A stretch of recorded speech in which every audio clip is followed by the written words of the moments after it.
ngayong araw ng paggawa, no, nagsama-sama muli ang mga manggagawa sa iba't ibang sektor, iba't ibang grupo sa pangunguna ng Trade Union Congress of the Philippines kasama ng National Wage Coalition.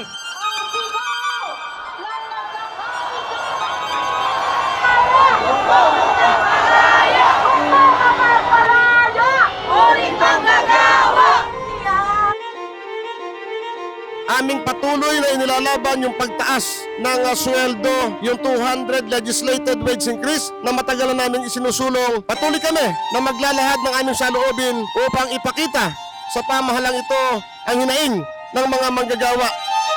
Sa mga susunod po na araw, sa susunod na mga linggo at buwan, kung patuloy pong iisnabin ng gobyernong petiks pa rin sa gitna ng krisis, wala pong magagawa ang manggagawa kundi patuloy po itong mga kolektibong aksyon at disruption hanggat makinig po ang ating pamahalaan sa tunay na kinakailangan po ng bawat manggagawa at pamilyang Pilipino.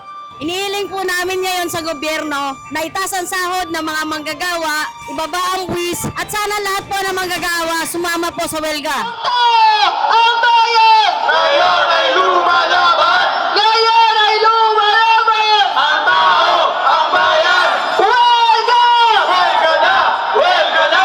Welga! Kung mga construction worker ka lang at yung minimum mo sahod ay gano'n lang talagang kulang. Lalo kung may mga estudyante ka po. Hirap po talaga. Ano pa po ang aasahan ng ordinaryong manggagawang Pilipino? Ito ang araw na dapat manggagawa ang nasusunod, manggagawa ang napapakinggan, at manggagawa naman ang unahin ng ating bayan.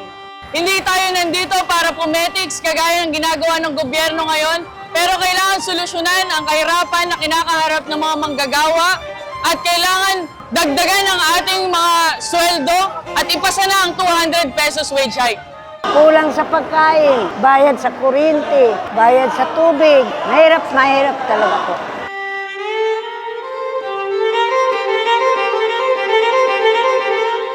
Malinaw na hindi para sa atin ang gobyernong ito at hindi nagsisilbi para sa mamamayan, lalo na ngayong kumakarap tayo sa krisis.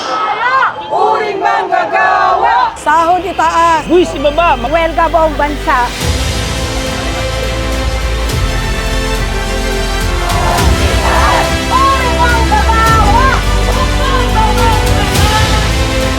Paniwala namin, lubos po nating nahigitan yung atin pong estimate. Ito po siguro ang pinakamalawak na protesta at marcha ng ating mga manggagawa sa 4 na taon ng Marcos administration. Patunay po ito na talagang matindi ang krisis, na talagang matindi ang kinakailangang aksyon mula sa gobyerno para sahod itaas, buwis ibaba, magwelga buong bansa.